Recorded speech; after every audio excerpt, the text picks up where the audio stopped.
Minangka srana ndandani marang jagoning dewa Urhanana kayiwangan Suralaya wektu iki kunggan mungsuh Narendra Kiskendhapura Prabu Kala Pracana para dewa Durhandara datang bisa kang ngasorake ing dadi kekuwatane ing kono pituduh saka Gusti Kang Cipta Jagat lamun para Jawata kenging ngupadi jago. Dina iki para Jawata wis antuk jago, ya kuwi Jabang Tetuka anak Werkudara.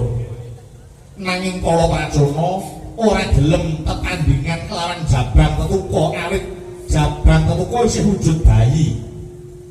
Kala Pracana gelem tetandhingan kelawan Jabang Tetuka nanging ngenteni dewasane si Jabang bayi. Mula Muramadi panjenengan ulun percaya kelawan jeneng kita Moringgal Dandanana murih nyengkake dewasane Jabang Tetuka. Meninggih pukulun pakurmatan ingkang pepindhan kunjuk dhateng kengabdipun Empu Ramadi. Kula badhe budidaya ngandhandosi dhateng Jabang Tetuka. Namung gandeng pendamelan kula menika damel senjata, damel kreta. Mila wanggen kula ndandosi lare menika boten benten menawi kula damel senjata utawi kreta. Lare menika badhe kula cemplungaken kawah Candra Dimuka badhe kula jeji. Gusik. Yen nganti bocah iki tok cemplunge kawah nganti dadi tumenganing pati. Mengko sing ditutup Werkudara iki aku lho. Awang sing gawe Jabang Tetuka sing dadi pati panjenengan ulun. Puramadi nganti Jabang Tetuka mati. Sing dadi bedhal wajah berkatku iki mengko. Inggih. Kepareng paduka pukulun kula suwun anyarengi dhateng ing dados panyuwun kula teng ngarsanipun Gusti Kang Cipta Jagat. Kula badhe budidaya nyengkakaken dewasanipun lari menika.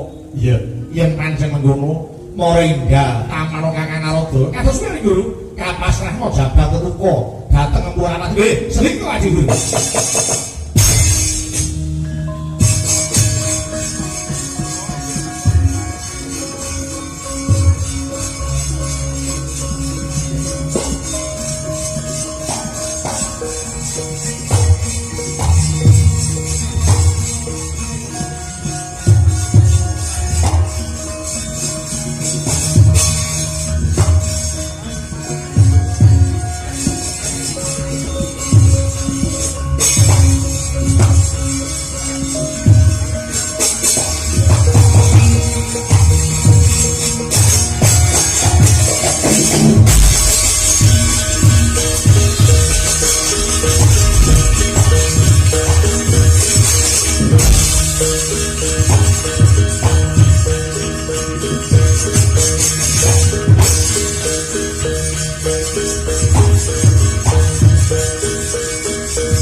Ana rupa datan kadulu ana swara datan rinungu ingkang pinandheng amung pucuke grana kanut biyangan ayun-ayun ngayati parutama kaya mati jroning urip ngatas marang Gusti Kang Yipta jagat sakala Puramadi sigra hamisik ngelmune ngedesan dhateng sang Jaban Teluka dadak sakala ingkang katarima ingkang dadya pamintanira lintik ana bandere wis anggo bareng pertandha yen to tinampa ingkang dadi pamintaning Empu Ramadi sigra hamiyak punang dahana kawah candra dibuka jedhel satriya gagah prakursa mencorong prabanya ngesem nenggih Empu Ramadi.